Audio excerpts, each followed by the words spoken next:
రోజు తినే దోసలు కాకుండా మరింత హెల్తీగా, టేస్టీగా, క్రిస్పీగా ఉండేటట్లు దోసలు ఈ విధంగా తయారు చేసుకొని చూడండి. పెసలతోటి చాలా టేస్టీగా ఉంటుంది, చాలా రుచిగా ఉంటుంది, హెల్తీ కూడా. నేనైతే 1 కప్పు వరకు పెసలు తీసుకున్నాను, లేదా మీరు పెసర బ్యాళ్ళైనా వాడుకోవచ్చు. నేనైతే పెసలైతేనే బాగుంటుందన్నమాట.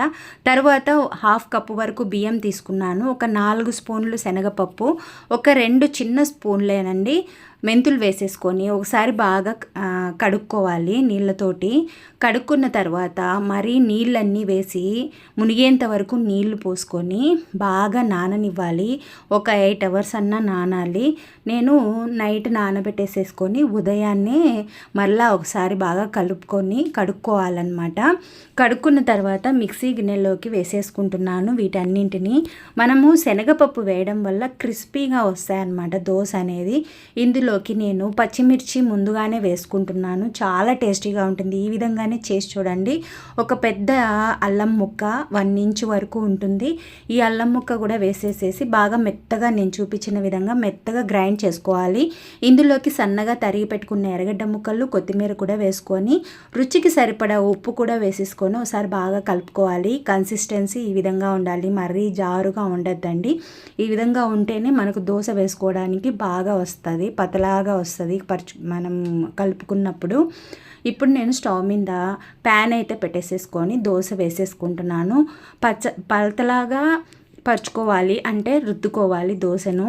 ఈ విధంగా నేను వీడియోలో చూపించిన విధంగా చూడండి. కొత్తిమీర కూడా అక్కడక్కడ కనిపిస్తుంది, అలాగే ఎర్రగడ్డ ముక్కలు కూడా కనిపిస్తాయి. ఒకవేళ మీరు ఇంకా కొంచెం క్రిస్పీగా వేసుకోవాలనుకుంటే దోశ ఆరిపోక తలకి పైననే పచ్చిగా ఉన్నప్పుడే ఇంకొంచెం ఎర్రగడ్డలు, కొత్తిమీర, క్యారెట్ అవన్నీ కూడా వేసేసుకోవచ్చు. మీకు ఏ కూరగాయలు కావాలనుకుంటే ఆ కూరగాయలు వేసేసుకొని 2 వైపులా క్రిస్పీగా కాల్చుకుని తింటే సూపర్గా ఉంటుంది. నేనైతే కొన్ని రెండో వైపు తిప్పుకున్న తర్వాత ఎర్రగడ్డ ముక్కలు కూడా వేసుకుంటున్నాను. ఎర్రగడ్డ, కొత్తిమీర కూడా కొంచెం వేసుకుంటే మనం అక్కడక్కడ తినడానికి కూడా చాలా టేస్టీగా ఉంటుంది. దీంట్లోకి పచ్చడి కూడా అవసరం లేదండి, మామిడికాయ ఊరగాయ ఉంటే సరిపోతుంది.